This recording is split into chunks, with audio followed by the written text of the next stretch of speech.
slowly, you'll see the evil, demonic expressions in her face, as well as her eyes change pitch black, like black marbles.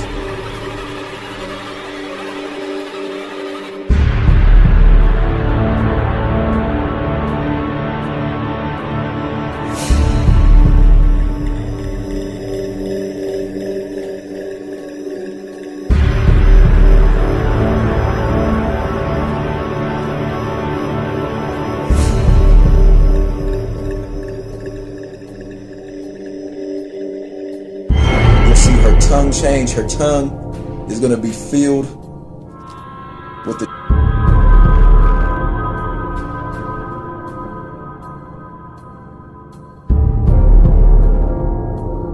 tremendous amount of veins.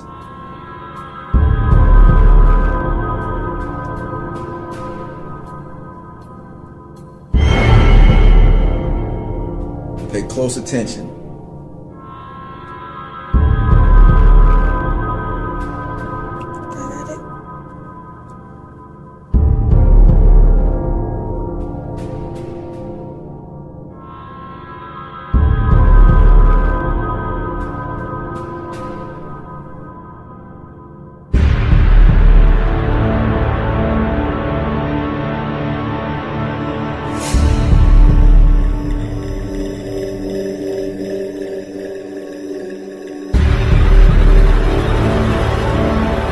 See her eyes change, pitch black. You're gonna see her facial features change.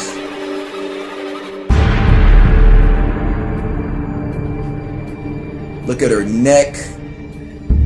It's gonna look like something is coming out of her neck or coming into her neck. It's very, very satanic and very disgusting looking.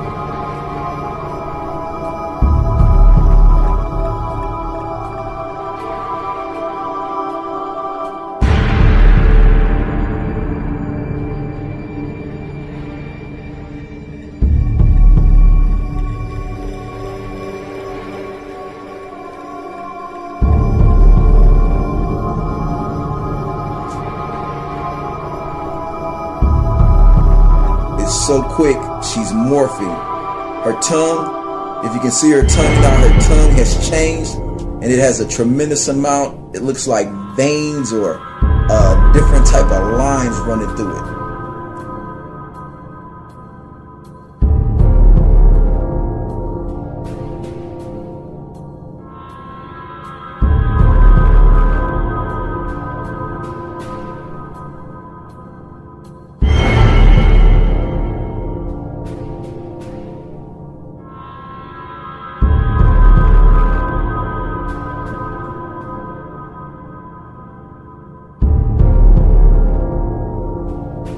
You can see her tongue change and then change back. You can see her eyes turn pitch black. Can you see that, folks?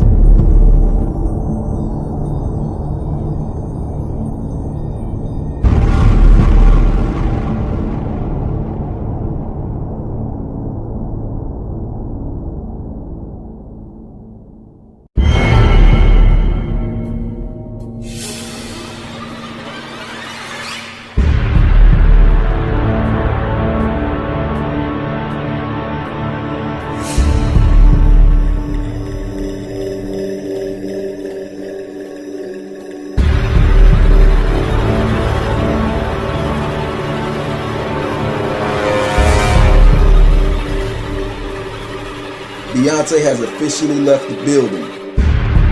You're going to see a very evil and sinister look come on her face as that entity has now.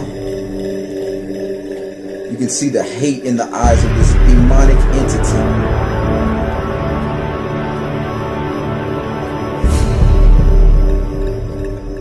Folks, this is not a joke. Millions of children, millions of young girls worship and idolize this demonic satanic witch. She is nothing more than a child molester, as all Satanists are. She's a child murderer. Her music music is to destroy the souls of as many people as she can.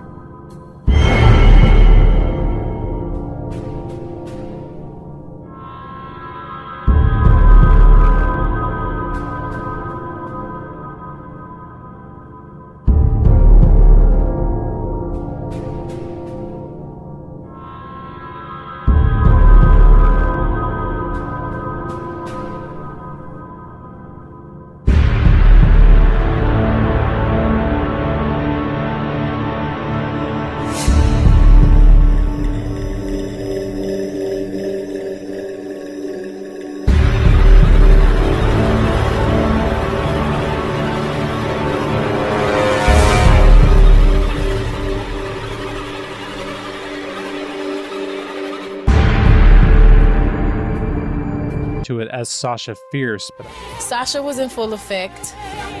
Sasha is my alter ego. But as you'll see, this demon even manifests itself through her while she's on stage.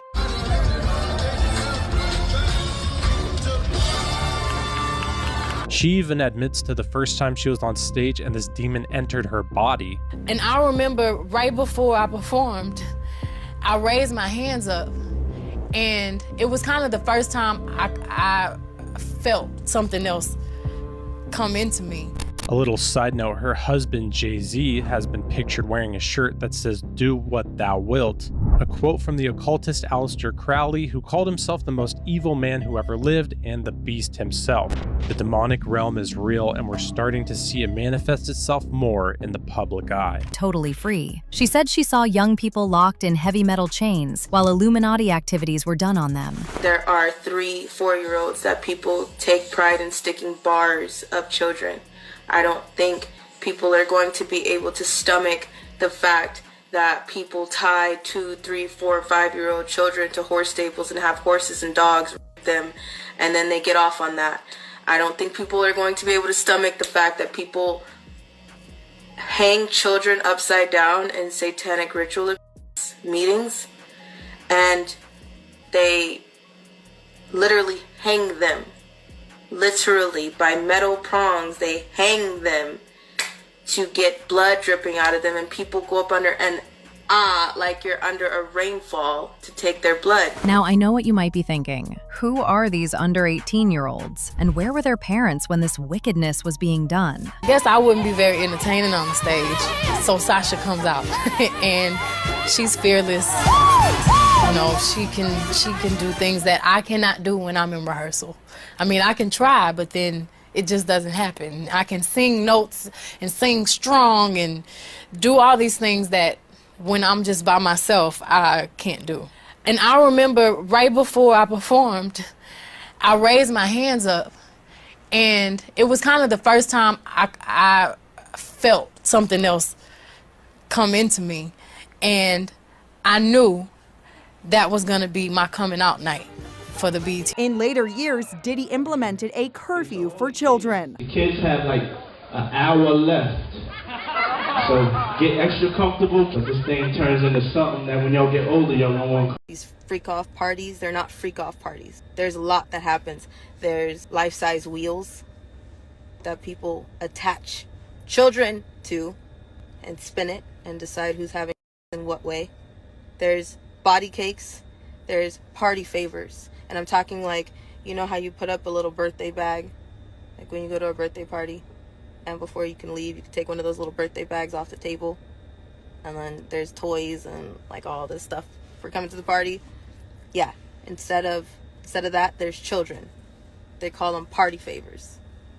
How do you think the kids are doing? You hear the adults saying that they were on liquid IVs after the parties. Hear how many toys they pulled out of his house. I told y'all how many times that the Playboy is connected to houses. The tunnels connect to homes that connect to really big places, especially the Playboy. The elite, and we could give those names of Barack Obama, Joe Biden. We know about Michelle Obama, that's a man. We know about Too Short. We know about Akon and Steven Tyler, and we can give those names all day, and everybody is so worried about that. But what you should be worried about is the people that are in between, the people that go as low as your grave diggers. I was trafficked to people within my schools.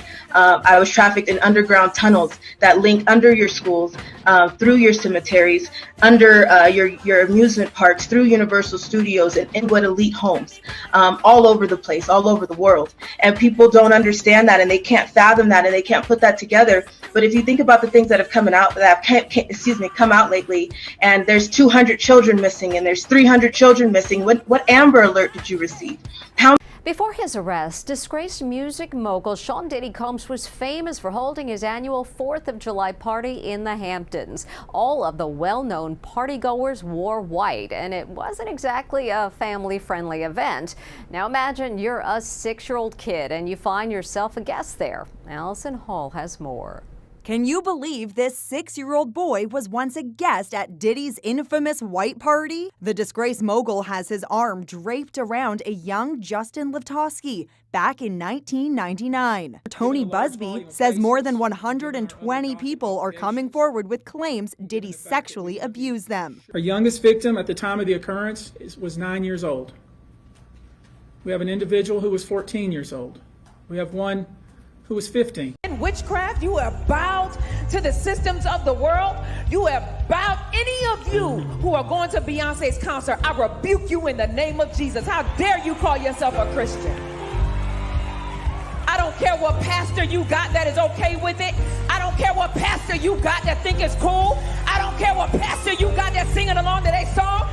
Why you think that man called himself Jehovah? It was short for Jehovah. The walls are closing in on Beyonce, y'all, because Erykah Badu just exposed her for being a Hollywood high priestess. And y'all cannot believe the people Beyonce allegedly sacrificed to get to this point in her career. Mind you, Erykah Badu is literally a raging witch herself. So the fact that she feels like Beyonce is so demonic that she needs to be exposed tells you what kind of powers Beyonce is getting from Oshun. We all ate up the BS story Bey and her daddy sold us about her working hard, when the whole time she was dabbling in some serious witchcraft. A lot of people side with Kimberly, especially after she brought up Solange. And this is because, not too long ago, Solange pretty much exposed herself as a demon worshiper when Nicki Minaj was online wilding over Jay-Z apparently owing her $200 million. As Nicki was going on and on about this $200 million, Solange got on Instagram and posted these strange, demonic-looking idols she supposedly worships. Folks started saying Solange was basically sending a warning to Nicki like, "Girl, stop talking about my family before I call on my spirits." And listen, whatever message she was trying to send, Nicki clearly got it, because right after that post, she went silent. Not a peep after that. And remember those allegations Erykah made about Beyonce being a high priestess? Well, they were fueled by the popular tea blogger Storm Monroe. According to him, Beyonce isn't just Queen Bee, she's allegedly the high priestess of Hollywood. He said she's got deep ties to this demonic deity. Let's not forget when prophetess Tiffany Montgomery got on the pulpit and boldly accused Beyonce of doing witchcraft. She even exposed the demonic meaning behind Jay-Z's stage name and the real meaning behind Beyonce calling her fans the Beehive. In witchcraft, you have bowed to the systems of the world. You have bowed. Any of you who are going to Beyonce's concert, I rebuke you in the name of Jesus. How dare you call yourself a Christian? Why you think that man called himself Jehovah? It was short for Jehovah. Jaguar has more information than I do. So to anybody who discredits her is really doesn't know what's going on, because she has more information than I could even dream of having, because I'm sure, without even speaking to her about this, for 15 years, we've all believed the same story. Rihanna, the innocent victim. Jay-Z, the protective mentor. Chris Brown, the monster who destroyed it all. But what if everything you think you know is backwards? What if, picture this, a 16-year-old girl from Barbados, flown halfway around the world without her parents, sitting alone in a Manhattan skyscraper at 3 a.m., no chaperone, no protection, just a child and a powerful man who would soon control every aspect of her life. So tell me about your audition with Jay-Z. Tell me what he said to you. A really good audition. Yes. But before I met him, I I was so nervous. I was shaking literally. But the moment I walked into the office, the atmosphere was so warm and welcoming. And you had to sing a cappella for him? Yes, I had to sing. I sang Pon de Replay. I sang another ballad from the album last time. So then what did he say to you? He said something to you. Oh yes, he said, we don't sing songs here, we sing artists. And there was this little pause, and I was nervous. But then he said, and we're interested. And there was this sudden feel of relief. But then he said something about a window and a door or something. Oh, then he said, he said it one word. I did a lot of homework on you, Miss Lady. He said, there are two ways to leave here, either through the door with the deal sign or through this window, and we're on the 29th floor. So you was like, where's the pen? Where's the paper? I'm signing. That night, we didn't let her leave the office. Really? The 3 a.m. was when that contract got signed. So from the meeting around 3, 4 in the afternoon, we signed it by 3 a.m. Wow. That day, I was absolutely certain. How often does that happen? I mean, that's not often. That's unheard of, right? That's not, yeah. I mean, to get lawyers to draft up contracts and then the other side to agree to contracts in 10 hours that's retarded. Now, here's Jay-Z himself, years later, practically bragging about what happened. We didn't let her leave without signing. Think about those words. A grown man admits he didn't let a 16-year-old girl leave his office until she signed away her future. That's not a business deal. That's coercion. Get discovered. This is an unusual story. Well, first, I met a producer in Barbados who was vacationing there because his wife is from there. So he was vacationing there one time, and my friend who knows him, she wanted me to meet with him. So in a nutshell, I went to his hotel room, I sang for him, and he was impressed. So he invited me out to his studio to do some recording, and we recorded for like a year back and forth. Then we finally put a demo together. We sent it to a few labels, and Def Jam happened to be the first label to call back. They were the most enthusiastic about everything. So we set up a meeting with Jay-Z, and I met with him, and he was very impressed by the audition. And he didn't let me leave until 3 in the morning after we signed the deal. Well, were you nervous meeting Jay? What? I was literally shaking in the lobby. It was the longest 12 hours of my life. Like, I was just waiting downstairs, and I was like, get the contract down here. I want to sign. I was so hyped. I didn't sleep for the next 3 days. And here's Beyonce knows exactly who her husband is. She knows what he's been doing. She's been watching this systematic pre-dre behavior for decades, and she's chosen to stay silent. Not because she's afraid, because she's protecting an empire worth more to her than the lives he's destroyed. Think about that for a moment. The woman celebrated as a feminist icon, the one who sings about female empowerment, has been the closest witness to systematic mistreatment of young girls and has never said a word. He was after Beyonce when she was before 18, correct? I mean, as we go through the timeline, they claim, oh no, I met him at 18 and then we waited till I was 19, but they knew each other when she was like 15, 16, correct? He clearly had eyes, and it's not the only one, right? There's Aaliyah as well. I was looking at these photos. There's a history of this, right? Definitely. A lot of people don't realize the timeline, but after everything went bad with Robert Kelly and he had to divorce Aaliyah, Jay-Z was interested while she was still underage. And as she started spending more time in New York, he was very, very, very right there. She didn't want that. She didn't want that with him. And if there's one thing I can tell you about Sean Carter, being embarrassed and being rejected are things he does not handle well. You know, a lot of people say, oh, you're crazy. He didn't do anything to Big L. Now, Jaguar reveals the full scope of the pattern. Jay-Z didn't just target Rihanna. He systematically went after Beyonce when she was underage. And before that, he pursued Aaliyah when she was just a teenager. 3 different times, 3 different girls, same pre-dre pattern. But here's where it gets chilling. Aaliyah was different. She rejected him. And according to Jaguar, Jay-Z doesn't handle rejection well. Remember that phrase, because we'll come back to it when we talk about what happens to people who refuse to play along with his system. Notice the timeline here. Beyonce at 15, Aaliyah at 16, Rihanna at 15. This isn't coincidence, this is methodology. Jay-Z has been using his industry position to access and exploit M's for over 30 years, and he's developed a system for doing it. That Jay-Z used to have transgender women on there. On the tour bus, he knows that. He knows that Jay-Z used to prefer transgender women. So I don't know why. I wish Dame Dash would come out and, you know, say everything, but maybe in his own way, he's trying to, you know, protect the hip hop culture and knows how many people could be crushed if he came out and really spoke about Jay-Z's secrets. They set out to do that, you know? Did you personally see Jay-Z with transgender women? You personally? I have, correct. Can you speak on like maybe in what aspect? Is it music video or outside of music videos? It was during the tour. It was during the tour with the Mill, DMX, Jay-Z. The Hard Knock Life. No. Or maybe a different one. Yeah, they had the documentary for it. What was that called? I'll think of it. I'll think of it here in a little bit. Yeah, it was a documentary, backstage or backstage with the Mill and all that. I used to work with her, and I definitely.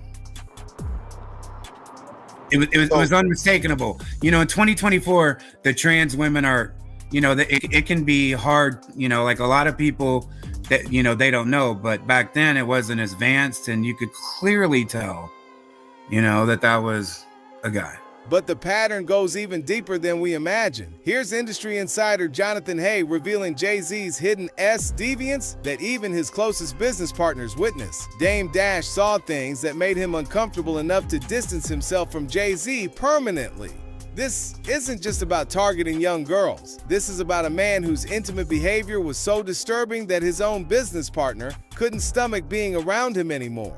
And remember, this is the same man who was alone in that office with 15-year-old Rihanna for 4 hours. But here's what makes Beyonce's silence even more damning. She didn't just know about the pattern, she benefited from it. Every time Jay-Z successfully exploited another young girl, it strengthened their empire. Every time he got away with it, it protected their brand. Every time the industry looked the other way, it secured their legacy. Beyonce made a choice. When she discovered what her husband really was, she could have exposed him. She could have protected the other girls. Instead, she chose to become his most powerful ally in covering up decades of systematic mistreatment. And that choice would soon have deadly consequences for anyone who threatened to expose the truth. But first, you need to understand how Jay-Z maintains control over his victims once he has them. Because the conditioning was just the beginning. What came next was a systematic control operation designed to ensure permanent silence and compliance. Speaking of PTSD, you made a comment about this. Like, this was from a Super Bowl appearance more recently. This bothered you, seeing her put the Rockefellers logo out there. If you what was go your back instinct to that? and watch, it was almost as if she didn't want to put her hands up, and then she looked over where Jay-Z's box was, and then you just see her hand. She look at her. She's looking at his box. She didn't want to do it. She didn't even want to do that gig. But the hold, especially the financial hold with the companies and all of the money and all of the strings that he pulled to. He treats these women like shell corporations. Is that why this happened? Do you have any insight on this infamous elevator video where Solange was seen just unloading on him? Beyonce's there as well. What I will say is, right there, that's the moment when he told her to back up and called her Tito Jackson. Respect and love to Tito Jackson, who we just lost recently. I know. Tito could never get a break, and he's the nicest guy. But here, yeah, Jay-Z trying to mimic, she's not worthy, she's nobody, is what he's trying to do. Pretty much, is what he pretty much said to her. But the thing is there was infidelity that was happening that night. Both of them got caught doing things they weren't supposed to do. I believe there might have been some DV that happened. And people who know Mr. Carter knows he doesn't have a problem with putting his hands on his wife. Plenty of people know that to be true. Solange is different. Allegedly, Solange is different. She's old school Southern, and she loves her big sister, even when her big sister makes mistakes. She stood up for her sister. The most interesting thing about that, though, can we look at that one more time, Andy? They come in, and all of this, And then look, it almost looks like he's going to defend himself, but instead he prostrates himself, right? He lets Solange go nuts, and then he sits there and acts. He knows that camera's there. He knows where all the cameras are in that place. There's another footage, and I'll get it and I'll send it to you, of him with another woman approaching him aggressively, or it seemed like aggressively, and he the crap out of her. Matter of fact, there's at least 5 different shows over the course of the past 15 years where he has physically attacked women that came into his space that he didn't want anywhere near him. So I find it funny that in all those other instances, he had no problem with putting his hands on a woman to so-called defend himself. But when he's getting killed alive with cameras there, all of a sudden now he's meek and mild. I think that was a setup. I think he did that specifically to handle up on Solange. Watch her analyze Rihanna's behavior at the Super Bowl, how she reluctantly flashes Jay-Z's Rockefeller sign, looking directly at his box for permission before complying. This isn't an artist honoring her mentor.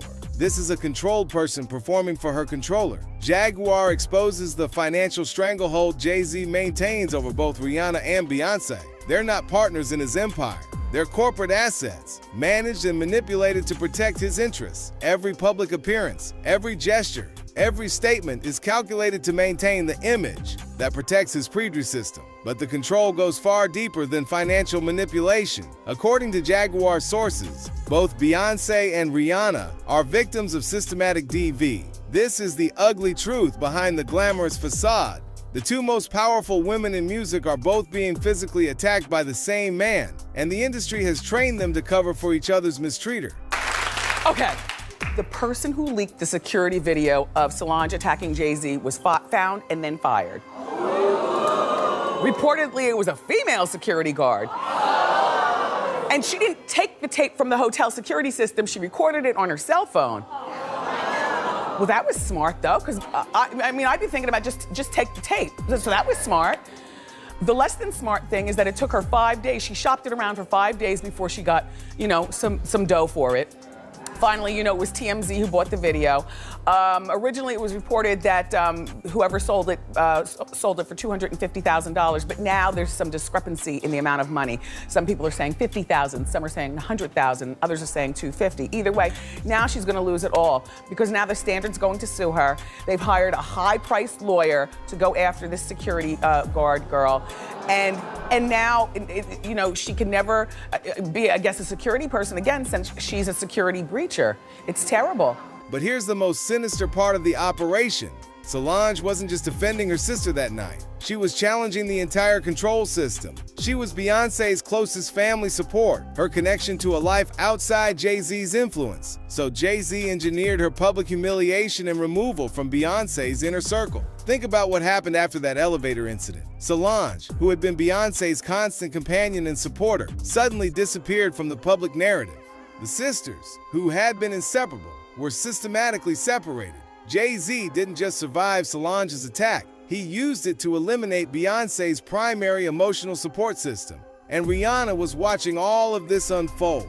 She was learning the system that would soon be used against someone else, someone who would make the fatal mistake of discovering what Jay-Z was really doing to her behind closed doors. Now here's where the story takes its most sinister turn. Because everything we've just exposed about Jay-Z's control system was about to be weaponized in the most calculated performance of victimhood ever captured on television. I am strong. This happened to me. I didn't cause this. I didn't do it. This happened to me, and it can happen to anybody. There are a lot of women who've experienced what I did, but not in the public. So it made it really difficult. I just felt like, oh my God, here goes my little bit of privacy, just exposed. Like, it's something that nobody wants anybody to know. So here I am, the whole world knowing. Why be ashamed? Because I didn't want people to think that that's the kind of person I fell in love with. That person. That's embarrassing. That's embarrassing that that's the type of person that I fell in love with. So far in love, so unconditional that I went back. On average, I think it takes a woman 7 times before she leaves. 8 or 9, actually. And I don't want that to happen. That's not what I want to teach people. But again, people, I'm a human being, and people put me on a very unrealistic pedestal, and all these expectations. I'm not perfect. Also, it's pretty natural for that to be the first reaction. It's completely normal to go back. You start lying to yourself. The minute the physical wounds go away, you want this thing to go away. This is a memory you don't want to have ever again. Watch this closely. This is Rihanna's 2009 ABC News interview with Diane Sawyer, the performance that destroyed Chris Brown's career and protected Jay-Z's empire. Notice how perfectly she hits every victim talking point. I am strong. This happened to me. I didn't cause this. The language is flawless. Practice, designed for maximum sympathy. But listen to what she's really saying. I couldn't be held responsible for telling them, go back. Chris, even if Chris never hit me again, who's to say that their boyfriend won't? Who's to say that they won't kill these girls? And these are young girls. She's not just positioning Chris as her mistreater. She's making him a threat to all women everywhere. This isn't trauma speaking. This is strategic character destruction. Pay attention to her timing. This interview aired at the exact moment Chris was trying to rebuild his reputation. One calculated TV who was a victim of Sean Carter. Yeah.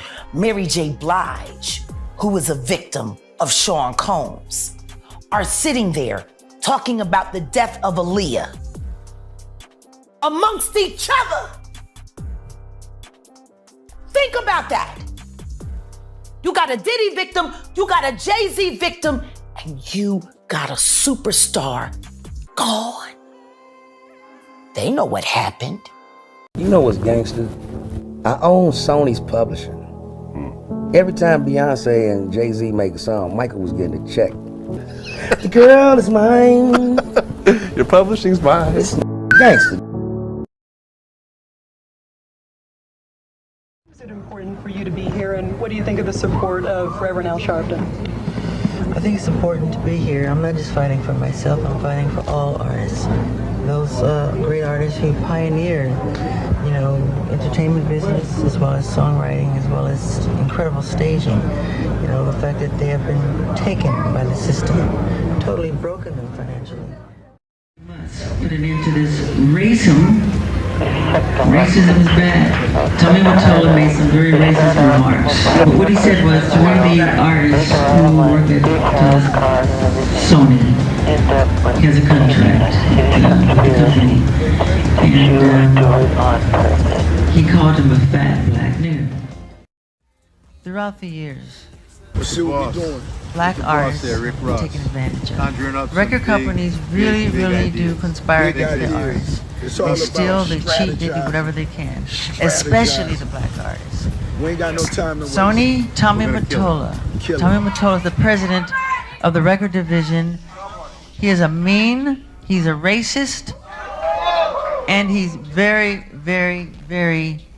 devilish. First of all,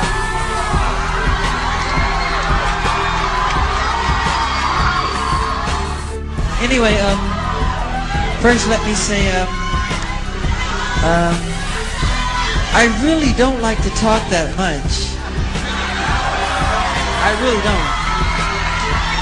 I prefer to perform than talk, but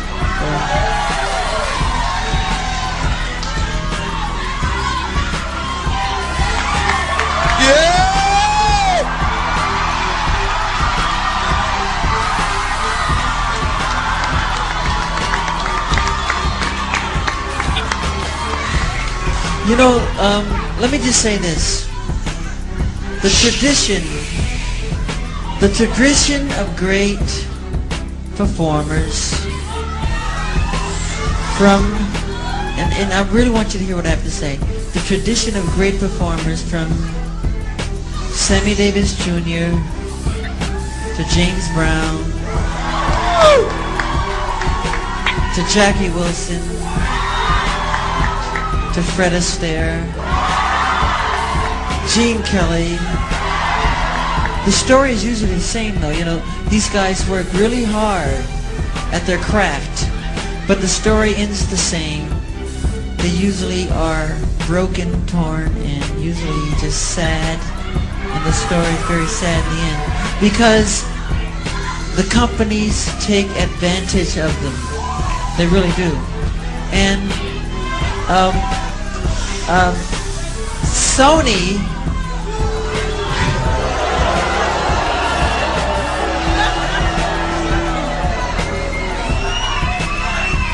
Sony, being being the artist that I am at Sony, I've generated several $1 billion for Sony, several billion, and they really thought that my mind is always on music and dancing, and it usually is, but they never thought that this performer, myself, would outthink them. Yeah!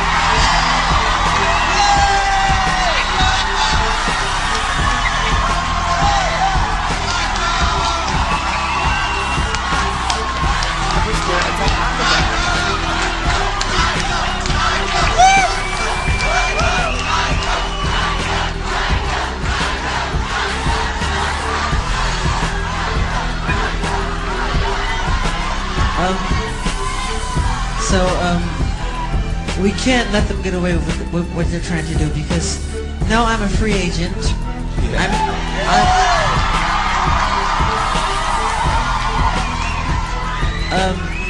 I just owe Sony one more album. It's just a box set, really.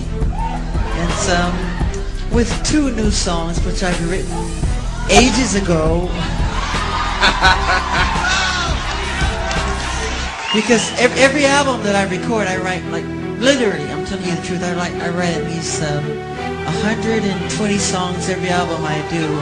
So I can do the box set and just give them any 2 songs. So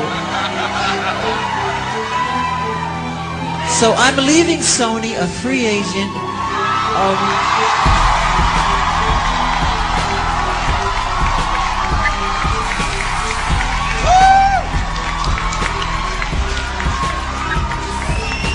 Owning half of Sony. So I own half of Sony's publishing, and I'm leaving them, and they're very angry at me because of it, but I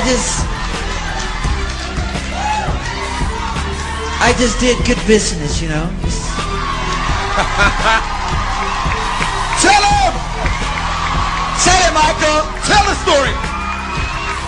But, so, the way they get revenge is to try and destroy my album.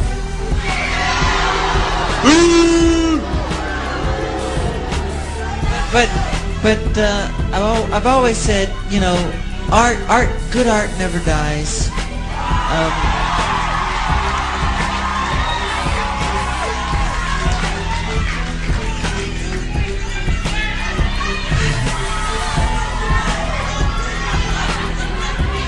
Thank you. I love Unbreakable. You know. And Tommy Mottola is a devil. I want to tap her ass, man. Is that what he said? Yeah. I want to tap her ass, man.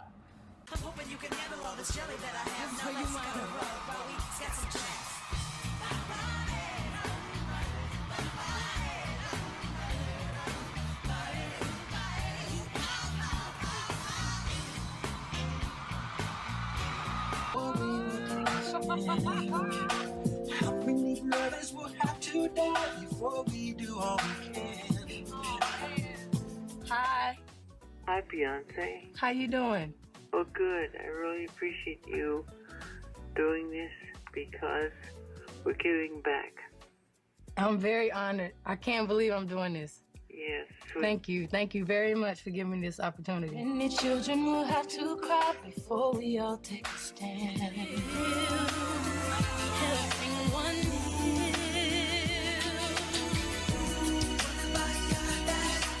Jackson. And thank you for blessing us with all the years of your wonderful music. I love you, and everyone else does. Happy birthday, Michael Jackson.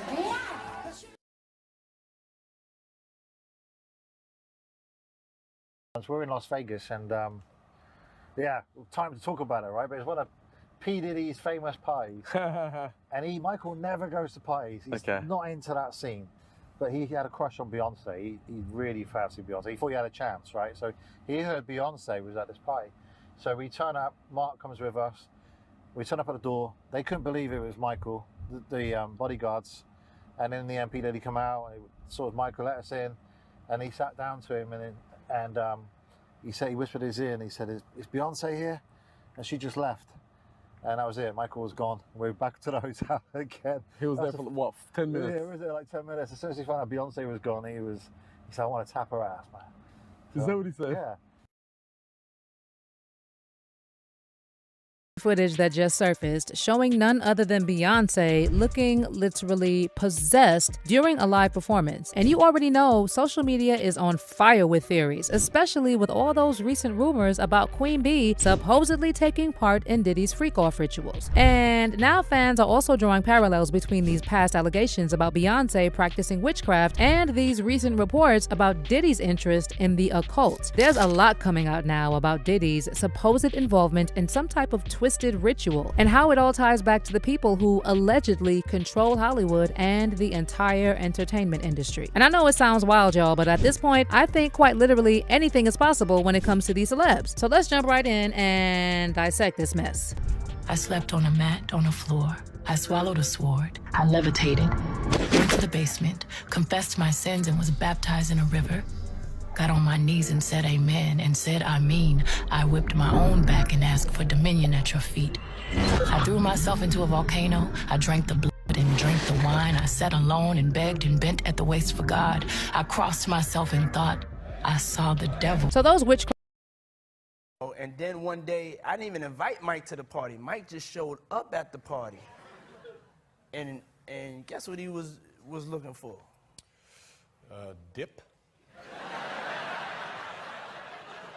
No, we're gonna come up with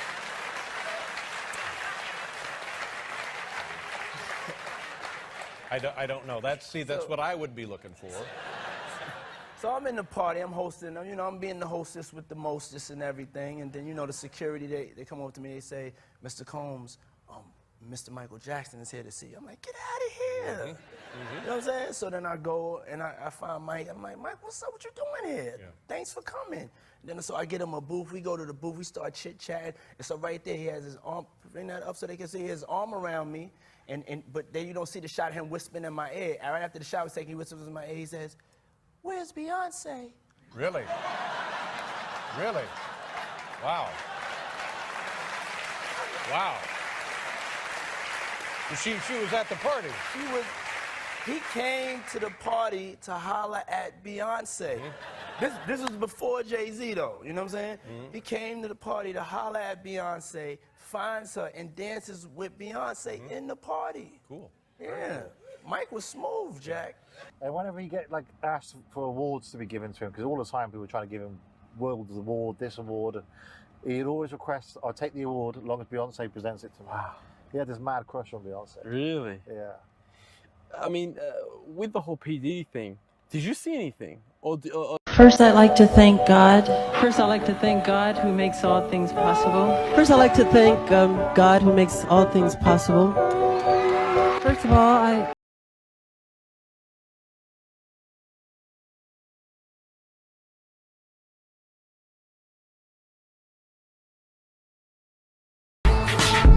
She knows, and I know she knows, and I know she knows.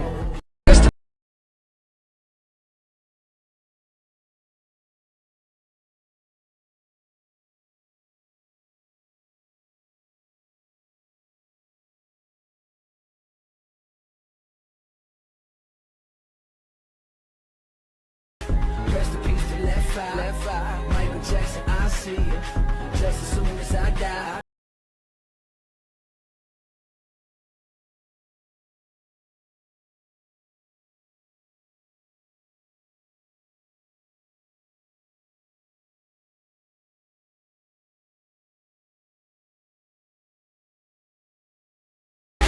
Rest in peace to left eye. Michael Jackson, I see you just as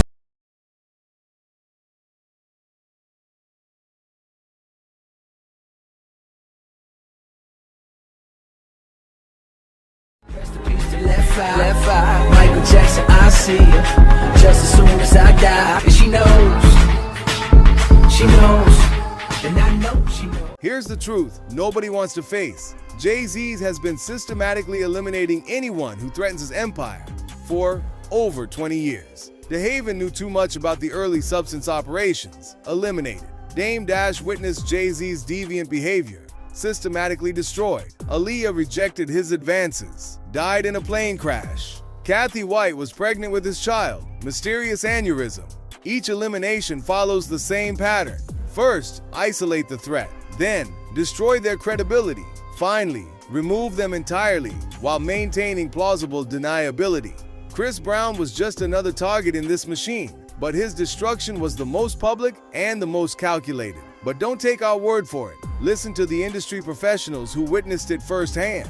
People have been hitting me about, how could Jaguar Wright know all these things, right? And, Jaguar Wright hasn't worked with Jay-Z since, when she did the Unplugged. That's a long time ago. Well, I can tell you just from what I've experienced is the people that have contacted me since I've done like your show and since I've done other shows, people have contacted me, other victims, and have sent me, obviously there's been some people that have sent me stuff that, doesn't check out or whatever, but victims have contacted me and they have sent me proof that can never be disputed, photos, everything else, because they don't want to bring their story out, but they like what we're doing. So they're whistleblowing, but they're doing quietly to protect their jobs and to protect their families and to protect, whatever. They're not comfortable speaking out. So if I've got all kinds of information in the last 2 months, just from doing, shows like you guys, I can't imagine all the stuff that Jaguar Wright has got and to her and the access that she's seen and the people who have came to her. Like, she has such a bigger reach and such a bigger audience than me. It's and mine is getting to the point where it's overwhelming of people reaching out who have suffered from Diddy, from Jay-Z, and from these celebrities. Here's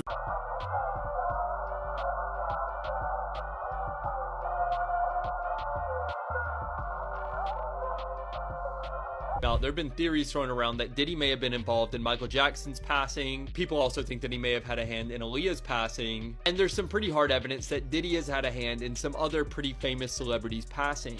Now, because of this, many celebrities seem to almost fear Beyonce. Like, you've all probably seen different speeches during the Grammys or VMAs or something. For no reason, celebrities are always bringing up Beyonce and like thanking her when she has nothing to do with anything.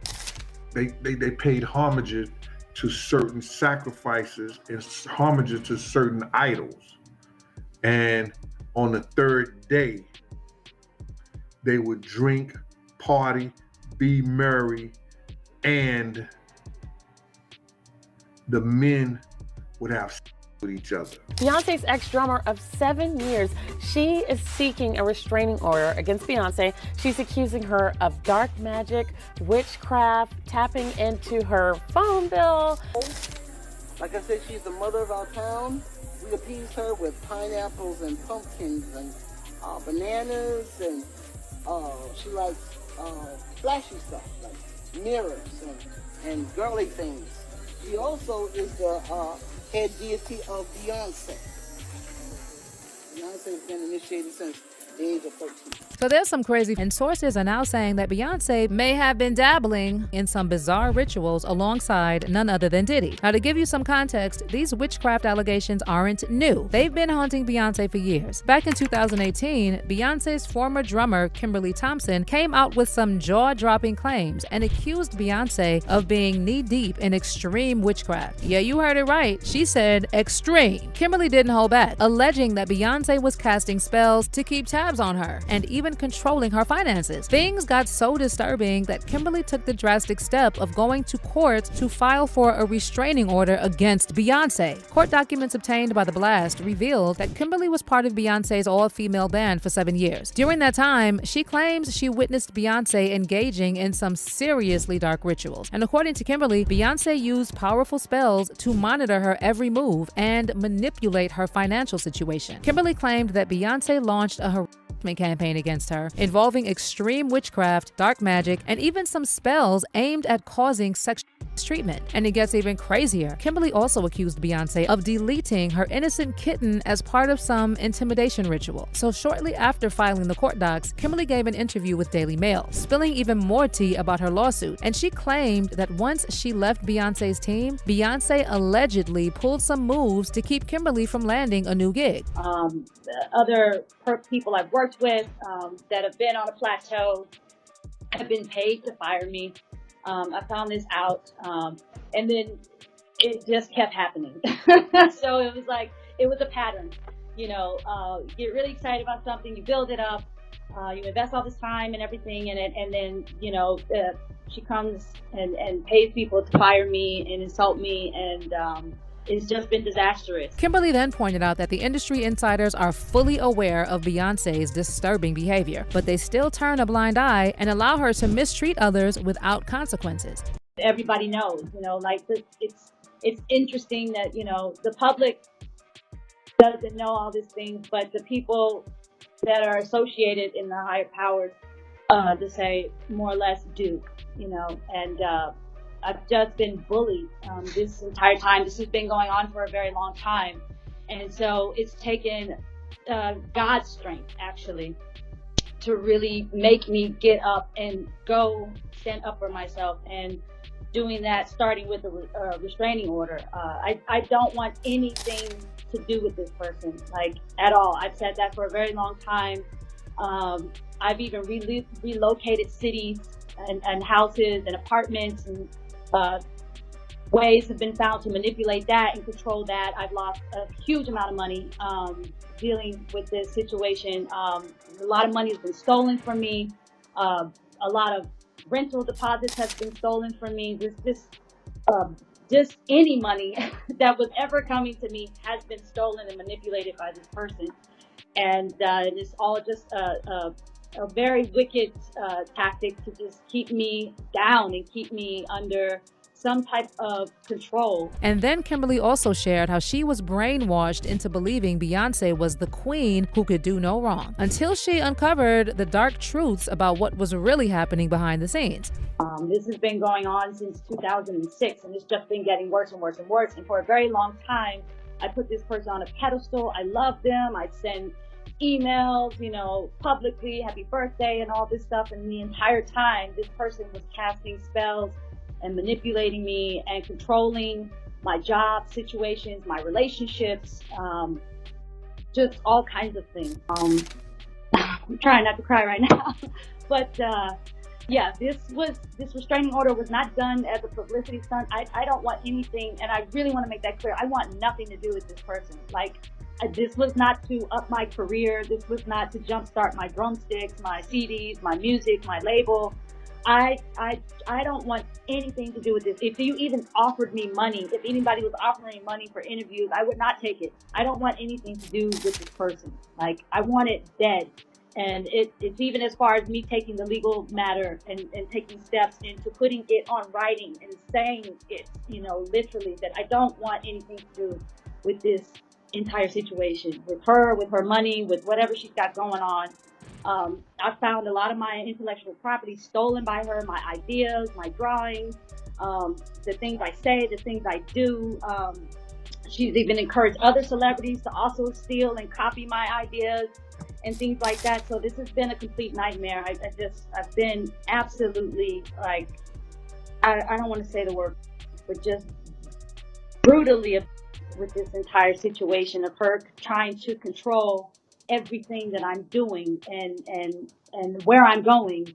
I mean, I've even traveled to different cities and been followed with this witchcraft stuff, and it's like, so it's completely compelled me to go into the light, go straight to God.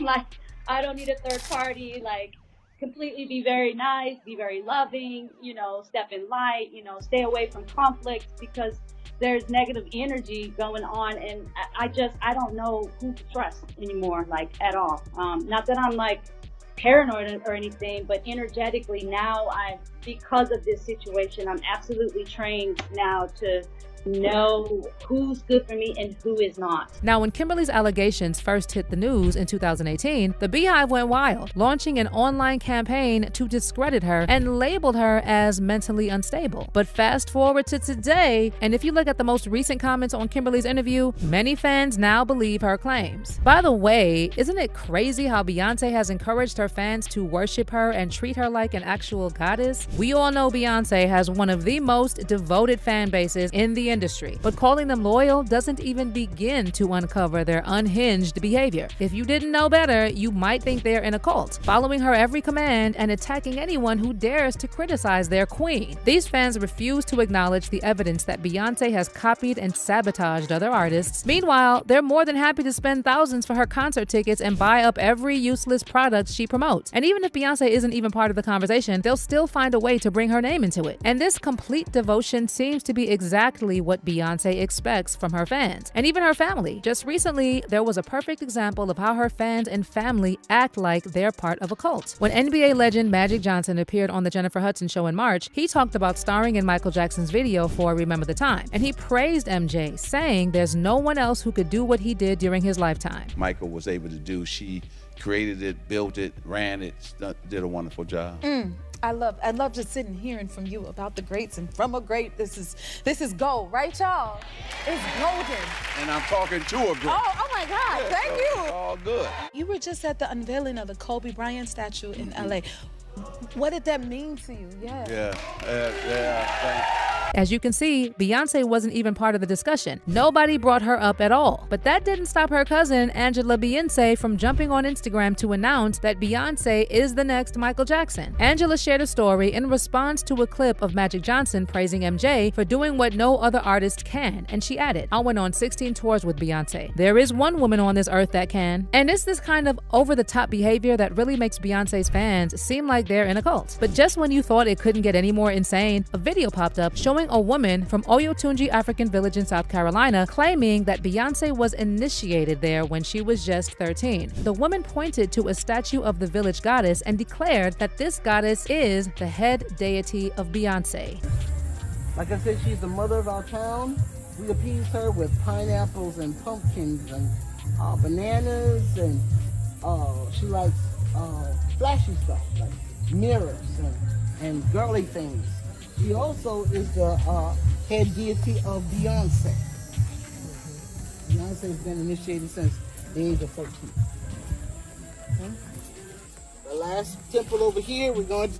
Now, Beyonce can definitely choose her own spiritual path, and we're not even here to judge anyone's beliefs. But there's been a ton of speculation suggesting that the spiritual practices Beyonce is involved in might be a bit, let's say, darker than most. Rumors have been circulating from different sources that Beyonce and her mom, Tina, may be connected to the occult. And then some fans believe that Beyonce partakes in X-magic rituals, and they're pointing to certain elements in Beyonce's album Lemonade as evidence that she was referencing these practices and rituals. I swallowed a sword. I levitated, went to the basement, confessed my sins and was baptized in a river, got on my knees and said amen and said I mean. I whipped my own back and asked for dominion at your feet.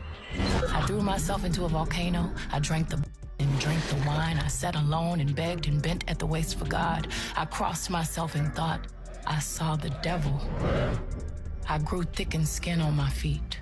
I bathed in bleach and plugged my menses with pages from the holy book. Now, speaking of sacrificing people, for years, rumors have been flying around that Beyonce and Jay-Z have been involved in real-life sacrifices. And guess who's allegedly been helping them out? Their close family friend, Diddy. And once again, Jaguar Wright weighed in on this rumor, claiming that Diddy even helped Jay-Z get rid of a rumored mistress, Kathy White. See, Kathy was seen partying with Jay-Z and Diddy in Las Vegas right around the time those affair rumors surfaced. And supposedly, Beyonce caught wind of their outing. Kathy White was first found out to be allegedly having an affair with Jay-Z when she was spotted at Club Tao in Las Vegas with Claudia Jordan and Diddy.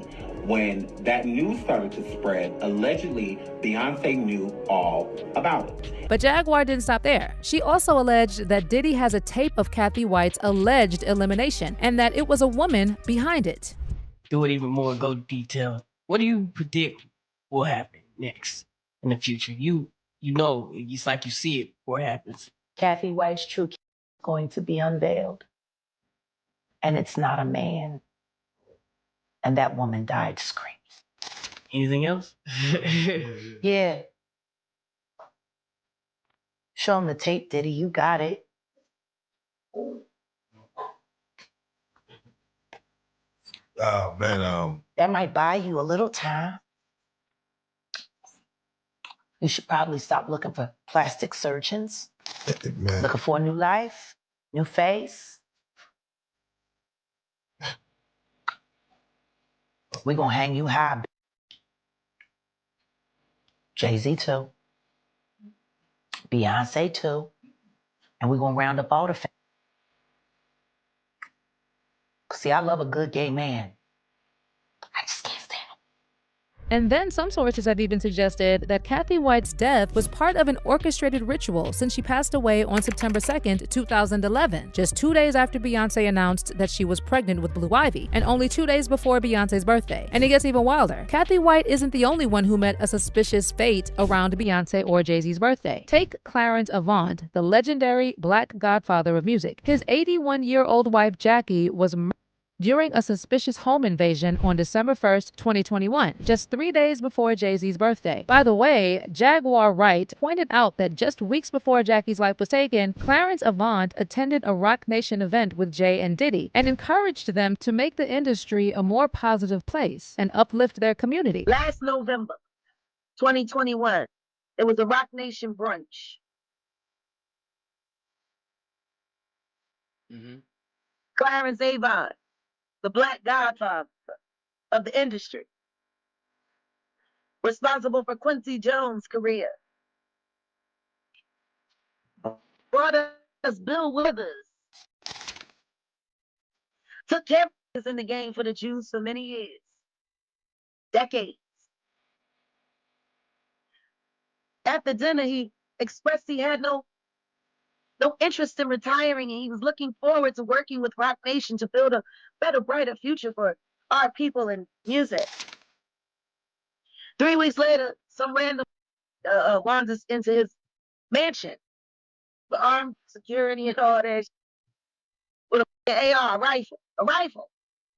His 80-year-old wife, Jacqueline Avon, in the back. Now, some folks are saying that this is all just coincidence, and people like Jaguar Wright are reading way too much into this. But many others believe these suspicious industry deaths are actually linked to rituals, especially since so many people connected to Diddy died in November, which happens to be Diddy's birthday month. For instance, Diddy's ex, Kim Porter, passed away just 11 days after his birthday in 2018. And almost 10 years before that, Kim's ex-boyfriend, Shakir Stewart, was found dead on November 1st, 2008, just 3 days before Diddy's birthday. And let's not forget that Diddy's former bodyguard Gene Deal previously revealed that Diddy used to host these full moon rituals every year on the birthdays of Kim Porter and Biggie Smalls. And according to Gene, all types of wild things took place during these ceremonies, including some form of idol worship and men engaging in group acts with each other. Kim Porter's birthday was on the same day. And people was thinking that because of Puff gave his birthday party on her birthday. But it was bigger than that, and people don't understand that. And I think that he had almost told off on himself when he spoke about the winter solstice. And that's when the pagans and people who believe in the cult was looking for that moon on 12/12 at 12 a.m. And they were doing spiritual rituals at that time. That's when that was going to be the last day of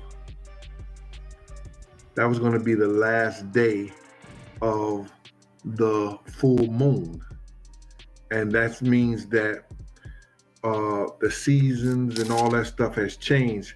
But when you get into that spiritual realm stuff, it was when people went and they paid homage to certain sacrifices and homage to certain idols. And on the third day, they would drink, party, be merry, and the men would have each other. If you don't believe it, look it up for yourself. It was the last day of the full moon. And because it landed on 12/12 at 12, that's when ritual sacrifices and prayers and everything was given to certain idols. And on the third day, they drank, they be merry and be happy, and the men would give gifts to each other and have sex with each other.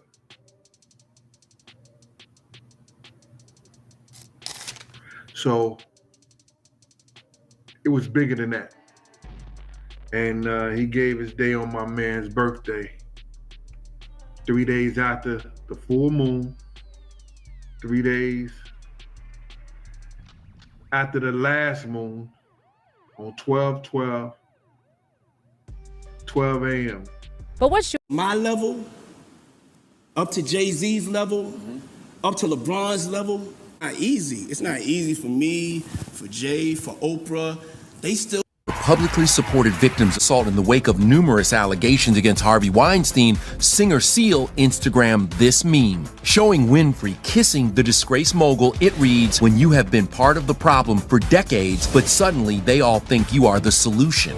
While Weinstein maintains his innocence, Seal hasn't commented further, and Oprah has not responded. Actress and one of the first people to speak up about Weinstein also ripped into Oprah and called her out for abandoning victims of sexual abuse and called her as fake as they come. So Rose McGowan has put Oprah on blast. Rose recently called out Oprah on Twitter over her past associations with some controversial men.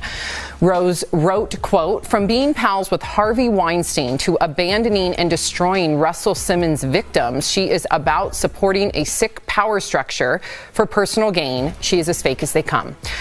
And just to refresh your memory, music producer Russell Simmons has been accused by at least 15 women. Last year, Oprah pulled out of a documentary that's highlighting their stories because she and the filmmakers apparently did not see eye to eye. Oprah had said that she did not know assault accusations from women, including Rose, only that she had heard he was a bully. Now, to refresh your memory, Kevin Hart is an old friend of Diddy. He's also very close to both Oprah and Tyler Perry, even once saying that Oprah loves him more than anyone else in the world. It's obvious that all of them probably know each other. Hart was even in the now infamous Usher video, where Diddy said he and the singer fight over Frosted Flakes. In my opinion, one of the ones that affects me the most is Justin Bieber. Do you have the Kevin Hart one? Which is odd, Pat, because he gets caught saying that he would wake up next to him and then he changes it and says we would fight off over the Frosted Flakes. Even Kevin Hart is uncomfortable because you're admitting that you were sleeping next to a freaking child. And it's like, I'm tired of hearing all these stories and people just laugh about it. We giggle like this is it right here. Yeah. We want to thank you. Come in. Don't sit on the bed at night. No homo. No, just don't get close to the bed.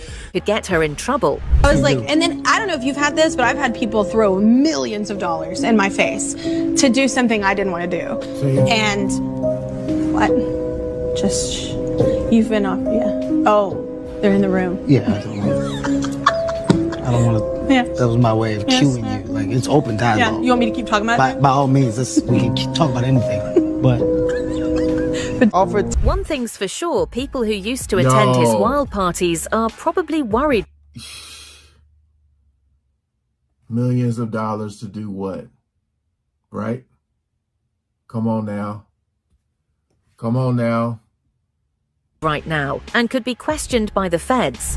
But back to his parties. I said, everybody, come on over to the house. Now, Oprah has managed to stay safe. But how long will this last? With Kevin Hart already thrown into the mix, will we soon see Oprah's reality being exposed once and for all? Let us know what you think in the comments. That's it for now. For more gravel voice and a 1,000-yard stare. Even his beefs weren't for show. Jay-Z and Drake know that. X didn't like Drake's voice, his walk, or his haircut. Nothing about him, he once said. I don't like anything about Drake. What about Drake? You like Drake? No. My man. He didn't even say. I'm even unintentionally why Oprah targeted him. But it was I'm even unintentionally, and you were on the list. So when Oprah and Ayanla tried to reach him, try to counsel him and coach him, they were walking into the minefield barefoot. The real agenda, why Oprah targeted him. But it was never just about DMX, not really. That interview, that clip, that tense, explosive moment on Ayanla Fix My Life was just the final act in a much longer play. Because if you trace it back enough, peel away the applause, the studio lights, the empire that Oprah built brick by brick, what you'll find is a history, a pattern, one that didn't begin with Earl Simmons, but absolutely cornered him. Oprah Winfrey had always known how to tell a story. She knew the power of framing, of context, of selecting who gets to speak, and more importantly, who gets heard. So when she started taking aim at hip-hop, it wasn't clumsy or careless. It was calculated and intentional, and for many watching, it felt personal. DMX wasn't the first. Long before him, Oprah had made it clear. She didn't care much for hip-hop's rawest voices. She criticized it openly, publicly, in interviews, panel discussions, and carefully curated episodes. She called the genre out for promoting violence, for degrading women, for poisoning young minds. Misogyny, chaos, criminality, that was her picture of rap. You know, a lot of that isn't wrong, but at the same time, you know, when she talk about like how hip-hop degrades women, but you're friends with Harvey Weinstein, you know, make it make sense. Music. Never mind the context, never mind the pain that birthed the poetry, the trauma in the bars, the history in the hooks. To Oprah, it was noise, dangerous noise, and only a select few were allowed to rise above it. So yes, she welcomed Jay-Z with a smile, with a playful banter and freestyle rhymes on her couch. I wasn't good at double dutch either. It's not. I could never get the double dutch thing. Okay, all right. Okay. All right. Okay. Little boy from Brooklyn, made it from the style. Girl out the south, made it to the shots. Okay, I'm freestyling this. Okay. That was a rapper she could frame neatly. A man with a suit, a brand, a billion-dollar empire. A Brooklyn hustler turned business mogul with polish. With Oprah, it was always about optics, and Jay fit the picture. But Ludacris, 50 Cent, DMX, that was different. When Ludacris was invited to the Oprah Winfrey Show as a part of the Crash movie cast, he was barely allowed to speak. His verses were scrutinized, his presence reduced. He later admitted he felt ambushed, dismissed before he had a chance to speak his truth. Yeah. She cut you off. Right. She cut you, she edited out what you had to say. I remember this. Okay. That's what it came down to. That was the only time I was on Oprah. 50 Cent echoed that same sentiment when he questioned why Oprah, who he once admired, seemed to go out of her way to shame and scold rappers who looked like him, but stayed silent on the sins of the powerful white men. I didn't have anything against Oprah. You just called her. I'm gonna tell you why. You named your dog Oprah, didn't you? Yeah, I did. Dad? Look. I remember that. No, look. Every time she made a mention to hip-hop culture, it was something that was wrong with it. The inconsistency was deafening. And then came DMX, a man already carrying the weight of addiction, grief, and a system that chewed him up early. The streets didn't give him much room to breathe, and when he finally did speak, through barking lyrics and confessional interviews, it was raw, too raw. So when Oprah's OWN network brought him into the spotlight under the guise of healing, many already felt uneasy because this wasn't just about help, this was about performance. DMX was cast not as a man to be understood, but a problem to be fixed. And Ayanla Van Zandt? acting as Oprah's proxy, wasn't there to listen. She was there to discipline. It was a strange kind of theater. The world watched as DMX, cornered and triggered, lashed out. She asked questions that weren't questions. She pushed, he pushed back, and the headlines wrote themselves. DMX explodes on Iyanla. Another black man out of control. Well, it wasn't even about protecting myself. I endured the... Presented to the world as broken, angry, resistant to healing. But who was really in control of the narrative? Because at its core, this wasn't about helping DMX. It was about showing him as the opposite of what Oprah had always championed. Control, dignity, refinement. She'd built her legacy on transforming lives, but only the kind of lives that could be neatly folded into respectability. DMX was jagged. He didn't apologize for who he wasn't palatable, and in the eyes of respectability, politics has always haunted black success. The unspoken rule that you must be twice as good, half as loud, and never too real. Oprah's world rewarded those who learned to code switch, who fit into the mold of corporate success, spiritual balance, articulate composure. But that left little space for the DMXs of the world. Men who never learned to soften their edges for comfort, men who bled truth even when it was messy. That's why it stung so deeply, because it didn't feel like care. It felt like spectacle. Oprah didn't extend her platform to uplift DMX's humanity. She showcased his struggle, held it under the lights, gave us a man already bruised, and asked, what's wrong with him, instead of what happened to him. And when people pushed back, when critics said, this isn't fair to hip-hop, that the framing is off, America was a direct response to Oprah's positioning, an attempt to reclaim the conversation, to speak on their terms. Now it's like a hip-hop convention. When you go to the convention center in Vegas, you see so many booths that have black ownership, and a part of... Later, that tension lingers. People still remember how quickly Oprah jumped to shine a light on allegations against Russell Simmons and Michael Jackson, men who were either cleared or unable to defend themselves, while her silence on Harvey Weinstein remained thunderously loud. This man has been cleared of any allegations, period. They investigated the situation. It looked like it wasn't anything at all. But then you have Harvey Weinstein, on the other hand, who is even paying out his victims at this particular time. And Oprah is not doing or highlighting anything about Harvey Weinstein. The contrast was impossible to ignore. It begged a dangerous question. Who gets forgiven and who gets framed? And for many, it confirmed what they'd suspected all along. This wasn't about healing. This was about hierarchy, about control, about who deserves to be saved and who deserves to be displayed. How DMX and other critics responded. That's why in a post-show interview, DMX didn't mince words. He claimed Iyanla went off script, dug into trauma he never agreed to unpack. She was never supposed to bring up the drug addiction like that, he said. She set the whole thing up to make me look bad for ratings. But even in that chaos between the raised voices and tremor, there was something brutally human on display. DMX wasn't playing the victim. He was fighting to be seen as more than one, fighting for dignity. Somehow, he stayed. Not for the cameras, not for Iyanla, for his son. Because buried under all that anger was a love so fierce it scared him. All I've given you is unconditional love? I'm not gonna allow that. Because either way, I'm fine. I've made peace with it. Yeah. Other rappers, those who knew the pain of being misunderstood by the media, also spoke out, publicly condemning Oprah and the production team for what they saw as a blatant disrespect to DMX's legacy. For them, this wasn't just about a bad TV episode, it was a betrayal of a man who had been brutally honest through his music about addiction, pain, and survival. To see that honesty weaponized for entertainment felt like a violation. Oprah disrespected DMX, one artist said plainly, his voice echoing the sentiment of many who followed the controversy closely. They pointed to the surprise inclusion of DMX's sons, a moment that had been kept from him until the cameras rolled.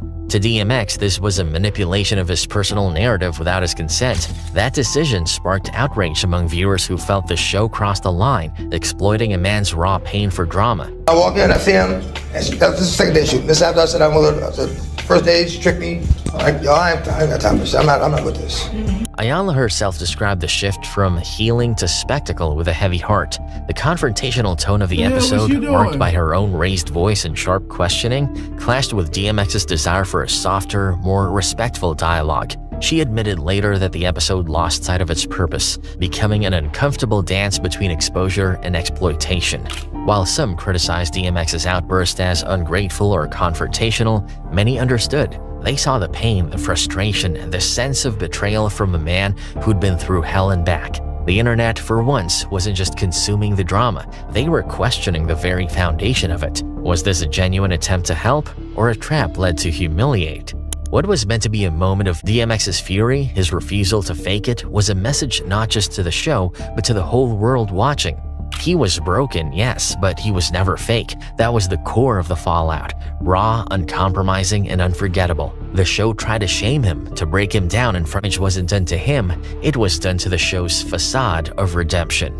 In the end, it was revealed that this wasn't redemption TV. It was character assassination dressed up in the language of therapy and healing. But DMX's response flipped. Oprah Winfrey gave Gayle King $1 million and said, "You can't be around me and be broke. I don't want you to look in my cash register." To be able to find somebody who fights in your weight class without being a competitor is an investment. So when you find authentic people who actually can rejoice without being envious, that's a different kind of peace. Prince had been preparing for this moment his entire career. What she didn't know? His son was dying, and he would never let her turn that tragedy into content. What? This is how one man's silence exposed the most dangerous woman in the media. By 1996, Oprah Winfrey had perfected the art of celebrity destruction disguised as empathy. Her 1993 ambush of Michael Jackson at Neverland Ranch had drawn 90 million viewers. Not because she celebrated his genius, but because she systematically dismantled his dignity on live television. She pressed him about his changing appearance, cornered him about his relationships with children, and turned what should have been an artistic celebration into a public interrogation. Michael had trusted her. He opened his home, shared his vulnerabilities, tried to explain himself to a world that had already decided he was guilty of something. The result? America didn't see a misunderstood genius. They saw a man who couldn't defend himself against perfectly crafted questions designed to make him look suspicious. Prince had watched that massacre unfold. That's what they do. He had seen how Oprah's team edited Michael's words, twisted his attempts at honesty, and turned every moment of vulnerability into ammunition for future attacks. When Michael called him afterward, devastated by the betrayal, Prince made a promise. Never again. Never let them in. Now it was Prince's turn to sit in Oprah's crosshairs. Just like Muhammad Ali and Malcolm X, people like that change their name. And some people pick names that are hard to pronounce. It just so happens I picked one that you can't pronounce. This wasn't just about a name change. It was about power. By making his identity literally unpronounceable, Prince had created the perfect metaphor for his relationship with the media. You couldn't possess what you couldn't even say. The symbol represented something beyond corporate ownership, beyond interviews, beyond the machinery of fame itself. Oprah's team had spent months negotiating this interview. Prince rarely did television, and when he did, he controlled every aspect. The location, the questions, the format. Smart. Paisley Park, his 65,000 square foot compound in suburban Minneapolis, would be the setting. This wasn't just Prince's home and studio.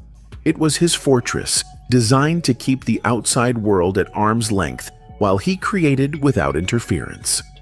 From the moment the cameras rolled, the dynamic was clear. Oprah, used to guests who craved her approval and platform, found herself face to face with someone who had spent his entire career rejecting exactly what she represented, the commodification of private pain for public consumption.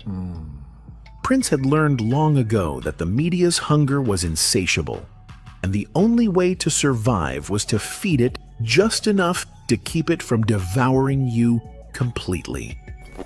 The stage was set for a battle between two masters of their craft, one who made her living extracting truth, and another who had built his legend on beautiful mysteries that could never be solved.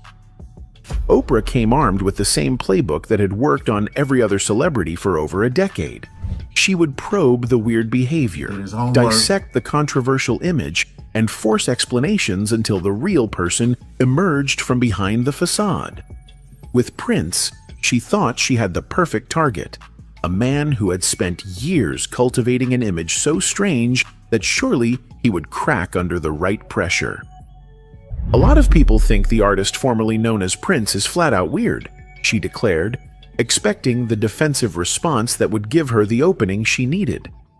I understand everything's relative, not weird to me. But, Yeah. probably weird. And you're living in Minneapolis, of all places. You will always live here? Why? It's so cold, it keeps the bad people out. Prince had just delivered a masterclass in turning defense into offense. First, he acknowledged that weird. It's funny because, like, she's saying you've always lived in Minneapolis and asking him why. Because, you know, most people, you know, with the whole Hollywood situation, that's one of the first things they do is move to Hollywood, you know, and he's like, I'm trying to stay away. Not saying he didn't have another house there to visit, but home is Minneapolis, and a lot of people relocate, you know. It's like, this is where I'm from, damn it. Was relative. Then when Oprah made the crack about Minneapolis, he didn't get defensive. He flipped it completely. It's so cold, it keeps the bad people out. The implication was crystal clear. Maybe the problem wasn't him being weird in Minneapolis. Maybe the problem was all the bad people everywhere else who couldn't handle the cold. He had just insulted everyone outside of Minneapolis while making it sound like a joke. Oprah tried another angle, going for the emotional core that had broken down so many other celebrities. Once again, Prince had neutralized her attack by putting it in context. A few asexual songs out of 1,000? That wasn't scandal. That was mathematics. He's so calm, man. He wasn't ashamed of his past because he saw it as part of a much larger artistic journey. Oprah found herself nodding along instead of pressing harder. But she had one more weapon in her arsenal, the direct question that had forced confessions from everyone from celebrities to presidents. "What do you most want people to know about you?" she asked, leaning forward with the intensity that had made her famous. Okay, so people think you're weird, they think you're strange. What do you want them to know? The music. Prince had just given her nothing while making it sound like something. If people wanted to think he was strange, fine. Their opinion wasn't his problem. Every answer was a masterclass in deflection without defensiveness. When Oprah pressed about his creative process, hoping to find some psychological insight, Prince responded by literally demonstrating it. He walked to his piano and started playing, turning her interview into his performance space. She had asked for explanations. He gave her music instead. The pattern was becoming clear. Prince wasn't playing defense, he was playing an entirely different game. While Oprah was trying to excavate his psyche, he was showcasing his artistry. While she was probing for vulnerability, he was demonstrating invulnerability. He was giving her a show while denying her the story she actually wanted, and doing it so smoothly that she couldn't even call him out for it without looking foolish. The interview's turning point came when Oprah shifted from exploring Prince's artistic mystique to probing his most painful private reality. Reports had circulated that Prince and Mate's newborn son had been born with serious health complications. For any other celebrity, this would have been exactly the kind of humanizing revelation that defined great television. For Prince, it was a line in the sand.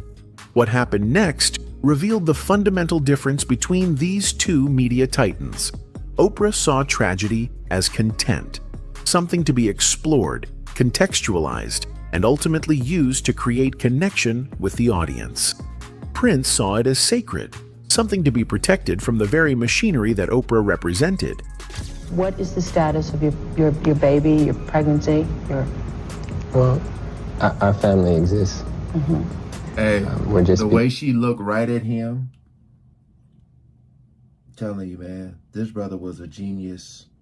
genius, and she be probing and probing and probing, man, trying to get you at your most vulnerable point so she can capitalize off that. Hell, I didn't even know Prince had any kids. You know what I mean? This is news to me. Getting it.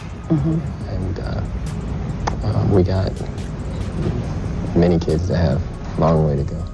This was a direct challenge to the entire gossip industry that Oprah, for all her protestations about meaningful conversation, was ultimately part of.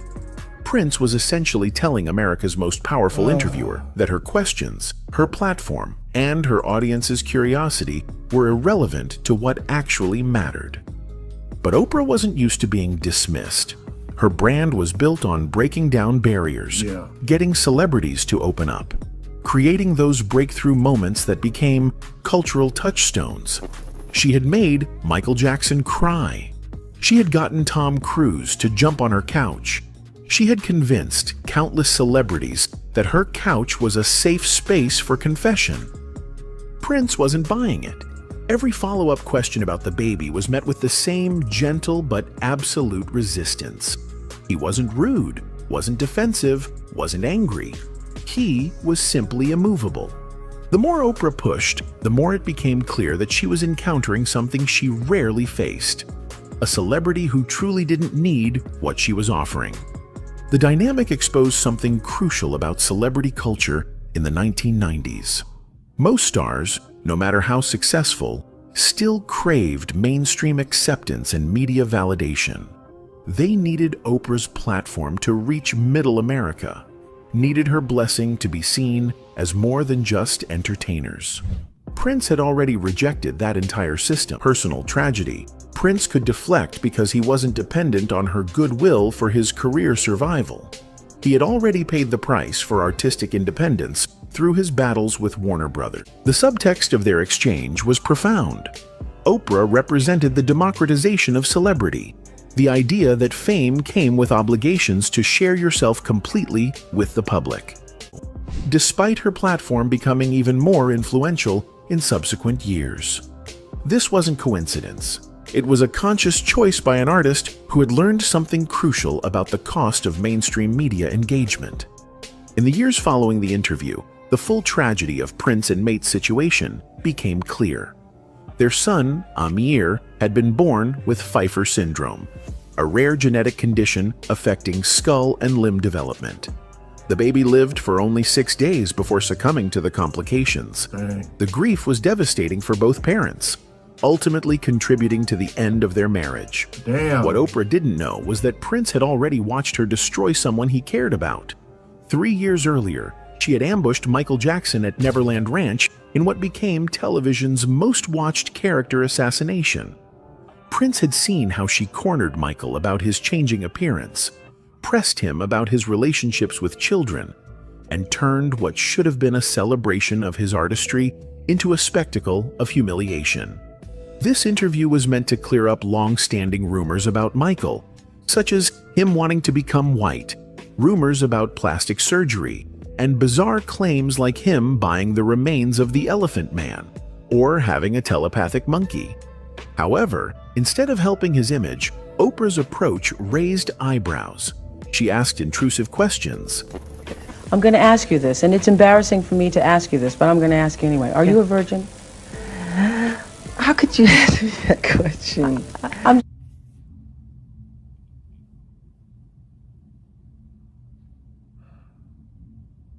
I totally forgot that she asked him that question. My goodness.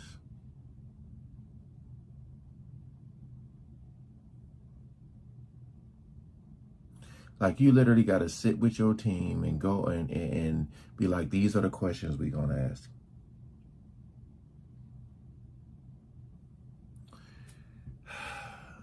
I just want to know. I want to know. I'm a gentleman. Oprah's questions often felt accusatory, and she even pressed him on his love life and friendships with children, hinting that there might be something inappropriate. Her line of questioning made fans and even his family believe she had an agenda to tarnish his reputation. Prince had learned from Michael's mistake. When Oprah's team came calling, they found an artist who had already built his defenses. The Emancipation album wasn't just about escaping Warner Brothers. It was about escaping the entire system that had turned his friend into tabloid fodder. Every song on those 3 discs was a declaration. You can't own what you can't understand. But there was something else couldn't have known.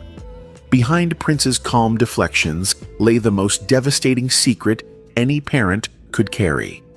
His son, Amir, had been born with Pfeiffer syndrome just weeks before this interview. The baby was fighting for his life, and Prince knew the odds weren't good. 6 days after birth, that tiny heartbeat he had recorded for his music would fall silent forever. Yet there he sat, perfectly composed, protecting that tragedy from becoming content for daytime television. He had watched what happened when celebrities let Oprah into their pain. She didn't heal, she harvested. She didn't help, she exposed. Every tear became a clip, every confession became a headline, every moment of vulnerability became property of the machine.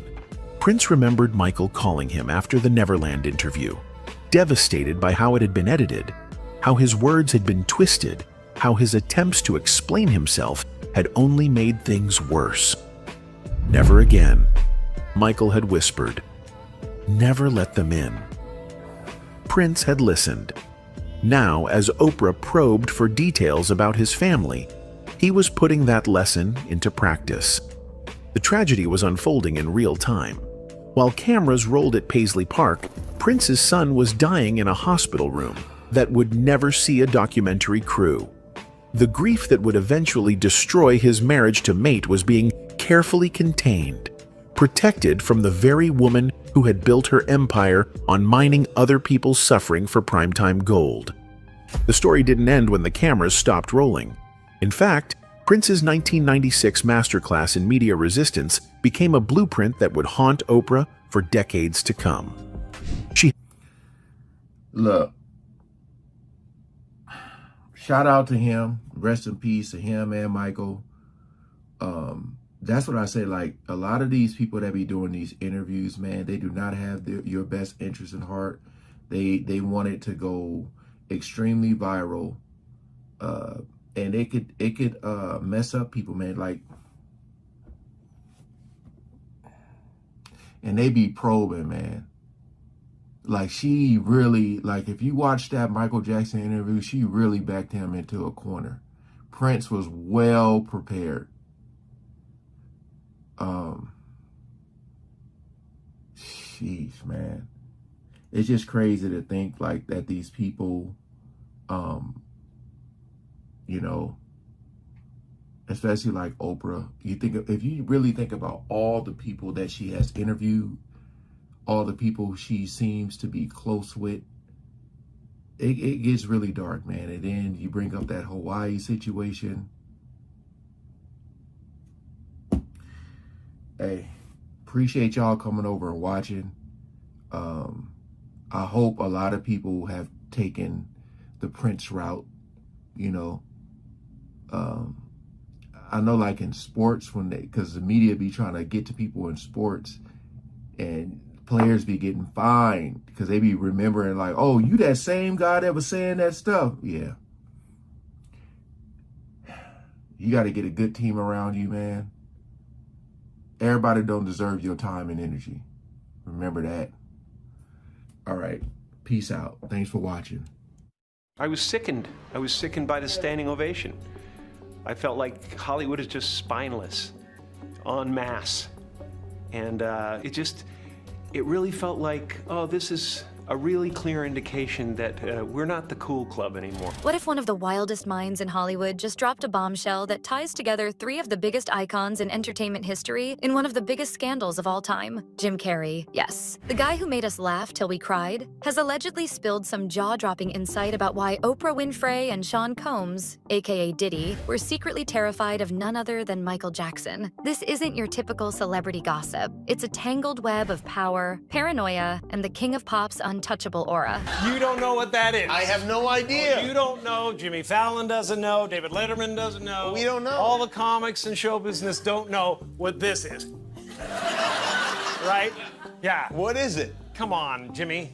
Seriously, the time is up. People are hip to this kind of stuff. I'm here tonight to blow the lid off it, to be the whistleblower. I'm sick and tired of the secrets and the lie. We're peeling back the layers of this alleged revelation, all for entertainment's sake, because let's be honest, nothing's confirmed, but everything's intriguing. So let's jump into this roller coaster of a story and see where it takes us. Jim Carrey is no stranger to speaking his mind. The man who brought us Ace Ventura and The Mask has spent recent years getting real, ditching the spotlight for painting and dropping truth bombs about fame. According to this supposed insider scoop, Jim has been reflecting on his own brushes with the elite, and Michael Jackson's name has come up in a big way. He allegedly claims that both Oprah and Diddy, titans in their own right, lived in awe and unease around Michael, not because of his moonwalk or his glove, but because of what he represented, a cultural juggernaut who could sway the world, and maybe knew too much. Let's start with Michael. The guy was a phenomenon, selling out stadiums, rewriting music history, and living a life so surreal that it's still dissected decades later. By the 90s, he was untouchable, a global force with a mystique that made him more myth than man. Jim, who crossed paths with Michael during Hollywood's golden haze, reportedly said that Michael had an energy that rattled people, not just fans. Power players, too. Oprah, the media queen, and Diddy, the rising rap mogul, were allegedly among those who felt it. But why were they afraid of him? What could the guy singing Billie Jean possibly hold over them? Oprah's part in this is juicy. She built an empire on connection, interviews that bared souls and made her a household name. She sat down with Michael in 1993 at Neverland, a primetime special that pulled 90 million viewers. It was huge. Michael opening up about his skin, his childhood, and his solitude. Just recently, there was a story, and I know one of your attorneys held a news conference. There was a story about you wanting to have a little white boy play you in a Pepsi commercial. That is so. That's the most ridiculous, horrifying story I've ever heard. It's crazy. I mean, why? Number one, it's my face as a child in the commercial. Me when I was little. Why would I want a white child to play me? I'm a black American. I'm proud to be a black American. I am proud of my race. I am proud of who I am. I have a lot of pride in who I am and dignity. That's like you wanting an Oriental person to play you as a child. Does that make sense? No. So please, people, stop believing these Michael, horrifying then stories. let's go to the thing that is most discussed about you, I think, is the fact that the color of your skin is obviously different than it was when you were younger. Yes. And so I think it has caused a great deal of speculation and controversy as to what you have done or are doing. Are you bleaching your skin? And is your skin lighter because you don't like being black? Okay, number one, there, as I know of, there is no such thing as skin bleaching. I have never seen it. I don't know what it is. Well, they used to have those products growing up. I used to hear, always use bleach and glow, but you'd have to have about 300,000 gallons to... Okay, number one, this is the situation. I have a skin disorder that destroys the pigmentation of the skin. It's something that I cannot help, okay? But when people make up stories that I don't want to be who I am, it hurts me. So it is. It's a problem for me, okay? I can't control it, okay? But what about all the millions of people? Let's reverse it. Okay. What about all the millions of people who sit out in the sun to become darker, to become other than what they are? Nobody says nothing about that. So when did this start? When did the color of your skin start to change? Oh boy, sometime after Thriller, around Off the Wall Thriller. And what did you think? I mean, it's in my family. My father said it's on his side. I can't control it. I don't understand. I mean, it makes me very sad. I don't want to go into my medical history because that's something that's private, but that's the situation here. So please, when people see something like that. I just want to get this straight. Yeah. You are not taking anything to change the color of your skin. Oh God, no. You did not purposely. We're trying to control it, and using makeup evens it out because it makes blotches on the skin, and I have to even out my skin. But you know what's funny? Why is that so important? You know, that's not important to me. I'm a great fan of art. I love Michelangelo. If I had a chance to talk to him or read about him, I would want to know about what inspired him to become who he is, the anatomy of his craftsmanship, not about who he went out with last night or why he decided to sit out in the sun so long. What's wrong with, I mean, that's what's important. Yeah, we weren't wealthy, but we weren't poor. My father always prepared for the family, as well as my mother. Always wonderful. And that's very important. They made sure we, got the right things for ourselves. Strong parents, I think, are very important, especially in our situation. Well, on stage for me was home. I was most comfortable, and still most comfortable, on stage. But once I got off stage, I was like very sad. Really? Yes. And sad from the beginning? Sad since it first started, since Lonely, sad, having to face with popularity and all of that. But Jim supposedly hinted that there was tension beneath the smiles. Oprah allegedly saw Michael as a wild card. To her, he was someone that she couldn't fully read or control. His cryptic vibe and his refusal to play by anyone's rules allegedly spooked her. Out of singing, wait.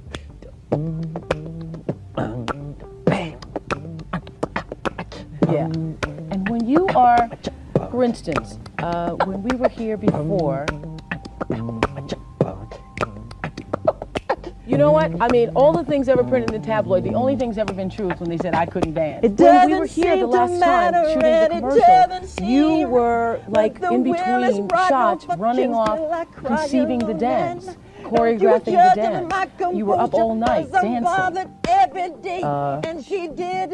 She thrived on transparency, but Michael thrived on mystery. It was a clash of titans, right there. Then there's Diddy. Back in the 90s, he was climbing fast. Bad Boy Records was exploding, Biggie was king, and Diddy was the maestro. But Michael was already a legend. They moved in overlapping circles. Award shows, parties, the whole scene. Jim allegedly says that Diddy admired Michael, but also saw him as a threat. We're listening to Mike right now. Obviously, you know, this is a really sad time right now, but we're celebrating his life. Your thoughts right now on the situation and the timing of this tragedy? Yeah, I mean, you know, he just somebody that changed my life. You know what I'm saying? Somebody I'll always love and cherish. Not musically, Diddy wasn't trying to outsing him, but in terms of clout. Michael's influence was massive, and Diddy couldn't reach those heights. The insider twist? Jim claims that Diddy worried that Michael knew secrets, industry dirt, maybe even personal stuff that could derail anyone's rise. This is all alleged, of course, but it paints a picture. So what's Jim's angle here? He's not exactly buddies with Oprah or Diddy these days. He's gone full philosopher, railing against Hollywood's phoniness and calling out egos left and right. Michael, to Jim, was a kindred spirit, a genius chewed up by fame. This supposed reveal might be Jim projecting, using Michael's legacy to jab at the power structures he's soured on. Or maybe he's just stirring the pot, knowing that we'll lap it up. Either way, he's allegedly framing Oprah and Diddy as players who feared Michael's unpredictability and his knack for staying one step ahead. Let's dig into Oprah's side. That 1993 interview wasn't her only Michael moment. She also covered his trials, his passing, and even aired that controversial doc later on. Publicly, she was respectful but detached. Privately, Jim's alleged take is that she saw Michael as a loose cannon. His wealth, his fan base, his ability to shift narratives. It's like he held a mirror to her own power, but wilder. If he ever turned on her or anyone, it'd be chaos. No proof, just vibes. But imagine Oprah, queen of control, sweating over a guy who lived in a theme park with a chimp. Diddy's fear, according to Jim, was more primal. He was building an empire when Michael was already a dynasty. Think about it. Diddy's parties were legendary, but Michael's life was the party. Extravagant, bizarre, and untamed. Jim supposedly says that Diddy picked up on whispers. Michael's ties to moguls, his quiet chats with the elite. Did Michael have leverage? Did he have dirt on deals? Maybe even on Diddy's early hustle? It's a stretch, but not impossible. Diddy has always played the game smart, but Michael didn't play it at all. That alone could have rattled him. Now, Jim is not pulling this out of thin air. He and Michael had history. They met at events and shared laughs. Jim even mimicked Michael's moves in sketches. He's called Michael a martyr before, a guy crushed by scrutiny. This alleged reveal builds on that. Jim painting Michael as a figure so towering that even giants like Oprah and Diddy flinched. But here's the catch. There are no recordings or quotes proving any of this. We just have so-called sources saying that Jim said all this. It could all just be a fever dream from a fan forum, or a kernel of truth from a man who's done with the facade. The why matters. Michael's power wasn't just fame, it was perception.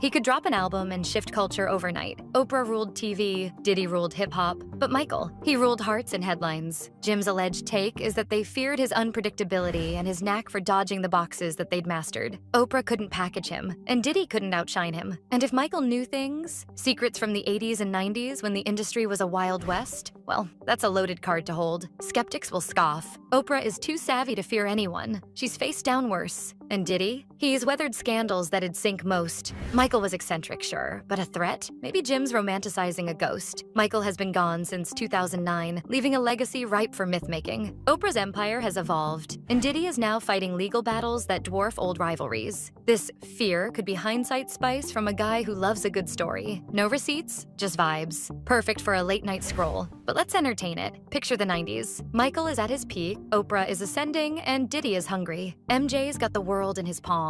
Fans who'd riot for him, cash to burn, and a voice that cuts through noise. Oprah is building trust, while Diddy is building cred. Now, Oprah and Diddy are actually friends, as they've been spotted together plenty of times. They've attended charity events, been spotted at award shows, at Diddy's infamous parties, and Oprah even had him as a guest on her talk show back in the day. But when he was a guest, it was just, well, Michael's chaos, like his lawsuits and all the rumors, only amplifies his pull. If he ever weaponized that, or even hinted that he might, it'd shake anyone's game. Jim's alleged spin? They didn't just fear him, they feared what he could undo. The public is split. X posts range from Jim spilling real tea to he's lost it. Fans love a conspiracy. Michael as the puppet master, Oprah and Diddy as pawns. Now, it seems like Oprah has a pattern of being friends with some rich and powerful and problematic men, as this is not the first time people have noticed her choice in questionable friends. And with Oprah being as powerful as she is, people have started to question whether she's been directly involved in some of the crimes that have been happening in Hollywood. In 2020, rumors were going around that Oprah's house had been raided and she had been arrested in connection to many crimes. In a tweet though, she responded and said, "Just got a phone call that my name is trending and being trolled for some awful fake thing. It's not true." Others say that it's all nonsense. Two moguls scared of a pop star? Please, without Jim on record, it's a ghost story. Oprah is not commenting. She's too busy living her best life. Diddy's got bigger fish to fry. Federal charges, not old Michael tales. And Jim? He's painting, smirking, and letting us run with it. But I felt like that, life is too short. I want to move on. I want to create. I want to, annoy people that are, businessmen that want to take advantage of me. So where's the truth? Maybe nowhere. This is all alleged, all fun. A what if to chew on. Did Oprah and Diddy really fear Michael's shadow? Or is Jim just riffing on legends? Michael's mystique makes it believable. He was that big. Oprah's control, Diddy's ambition, they're human enough to flinch. Jim is the wild card, tossing this grenade and watching it pop. But anyway, what do you guys think about all this? Did Michael really scare Oprah and Diddy? Or is this just Jim's latest performance? Let me know what your thoughts are in the comments. Diddy, Oprah, and Steve Harvey threw a party that night, and you won't believe the important comments, surprising friendships, and disturbing truths that emerged that might drastically change the entertainment industry if you're interested in what really transpired. Oprah Winfrey and Steve Harvey are both well-known members of this exclusive group. Steve has frequently gone to Diddy's industry gatherings throughout the years, which have grown into significant commercial relationships. These get-togethers have evolved into significant status symbols in the entertainment business. Of public curiosity, the notion that these celebrity interactions may be more complex than they initially seem is being closely scrutinized. Video A, recently released video from a part Diddy held, has generated a lot of attention and speculation, especially in view of his ongoing legal troubles. In light of Diddy's recent troubles, this chapter examines the event's details, the well-known attendees, and the potential consequences of the footage. The video was taken during one of Diddy's lavish parties, which are known to draw A-list celebs like Steve Harvey and Oprah Winfrey. However, it is unclear exactly where this specific party was held. These gatherings have long been known for their exclusivity and lavish surroundings, where networking often makes it difficult to discern between social and business ties. Diddy was already juggling a number of legal troubles before this movie came out, including serious charges of trafficking and racketeering. Diddy often hosts his events in upscale venues known for their extravagant decor and celebrity-studded guest lists. Combs led and participated in a racketeering conspiracy that used the business empire he controlled to carry. The mystery surrounding Sean Diddy Combs' situation has grown as a result of reports that Homeland Security raided a home in Beverly Hills linked to him and public relations. We have seen the positive impacts of celebrity friendship throughout history. Protect individuals during Oprah, Harvey, and Diddy's similar interests.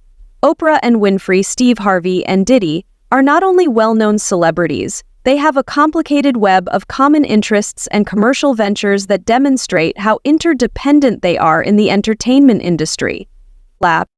Oprah has projects through her company Harpo Incorporated that extend well beyond her popular talk program. She is involved with a number of media endeavors, including Weight Watchers, True Food Kitchen, and Oli, and she holds a stake in the Oprah Winfrey Network.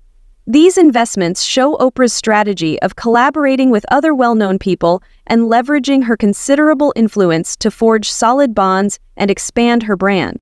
Her shrewd approach to the industry is demonstrated by her capacity to build relationships that support her commercial objectives. Steve Harvey, who has his own production company, is another significant element of this dynamic trio. Steve Harvey is a well-known figure throughout the world and hosts several television programs. With endeavors like Revolt TV, his music and entertainment network, as well as lucrative investments in fashion and spirits like Shah Jahan and Saro Vodka, Diddy, on the other hand, has amassed a sizable corporate empire. Oprah and Harvey often interact in their respective professional networks, establishing themselves as mentors and significant media personalities. Their willingness to work together makes them more visible and enables them to use one another's advantages, enhancing their brands. Diddy's entrepreneurial mentality complements Oprah and Harvey's goals, creating a trio of influence that has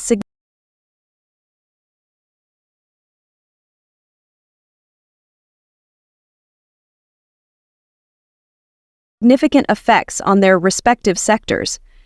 The collaboration of these three people is demonstrated by their many projects and public appearances, including Diddy's network. Through Revolt TV's programming, Oprah and Steve Harvey have been able to enhance their audience reach and impact in turn. In the quickly evolving media world, partnerships are not only advantageous but also essential to remaining relevant. Their ability to share platforms ensures that they continue to be visible and significant. Often the others intervene personally or through their platforms to provide support when one of them is struggling. For example, Diddy's media contacts and powerful alliances were crucial in influencing public opinion throughout his prior legal issues, underscoring the need of unity in story management. Furthermore, the intricate relationships between celebrities show how influential people handle scandals and uphold their public personas. In Hollywood, the concept of celebrity support for one another is not new. In order to guarantee broad exposure and success, prominent people frequently work together and endorse each other's projects.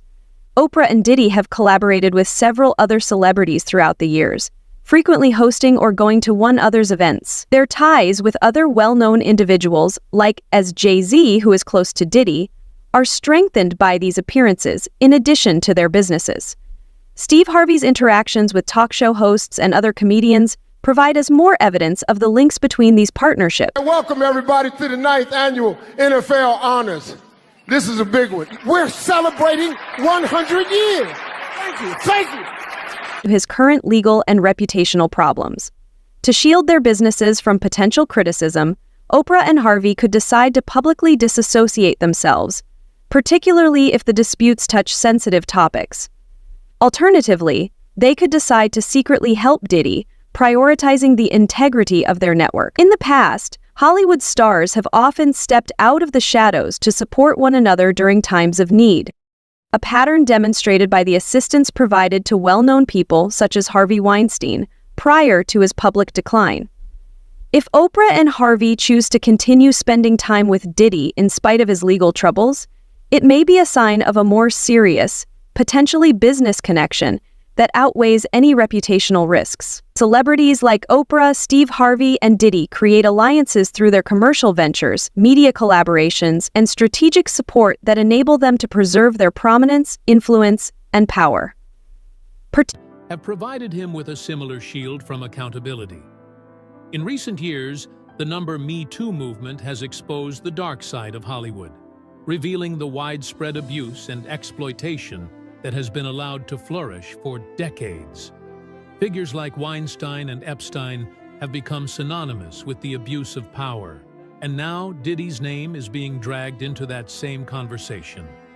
As more information about his alleged involvement in these illicit activities comes to light, many are beginning to question how far this network of abuse extends. The public's reaction: silence, retaliation, and the power of influence. The public's response to the allegations against Diddy and Oprah has been a mix of shock, disbelief, and outrage. Many have called for the entertainment industry to take responsibility for the abuse that has been allowed to flourish behind the scenes. However, despite the growing number of allegations, there has been little public backlash from other celebrities who have been tied to Diddy's inner circle. While individuals like Gene Deal have spoken out, others have remained silent, possibly out of fear of retaliation. This silence speaks volumes about the power dynamics at play within the entertainment industry. Celebrities like Diddy, Oprah, and others in their orbit hold immense influence over public opinion, and they are not afraid to use that power to protect themselves. In fact, according to Deal, the fear of speaking out against such powerful figures is so great that many people who attended Diddy's parties and witnessed the abuse have chosen to stay quiet in order to protect their own careers and reputations. As Deal points out, these individuals are unlikely to come forward and denounce Diddy or Oprah, as doing so could ruin their own brands and careers. Oprah's complicated legacy: a history of allegations and cover-ups. As the allegations surrounding Oprah continue to unfold, her legacy as a philanthropist and advocate for women's rights is coming under intense scrutiny. Oprah's role in the establishment of the Oprah Winfrey Leadership Academy for Girls in South Africa has long been one of her most lauded achievements. The academy was intended to provide young women from disadvantaged backgrounds with the opportunity to succeed, but it has also been embroiled in controversy. In 2007, allegations surfaced that one of the school's employees had been involved in inappropriate behavior with the young girls attending the academy. The employee was charged with 13 counts of abuse, and some of the girls allegedly were groomed for exploitation. Although Oprah went on record to express her concerns and launched an investigation, the employee was later cleared of any wrongdoing.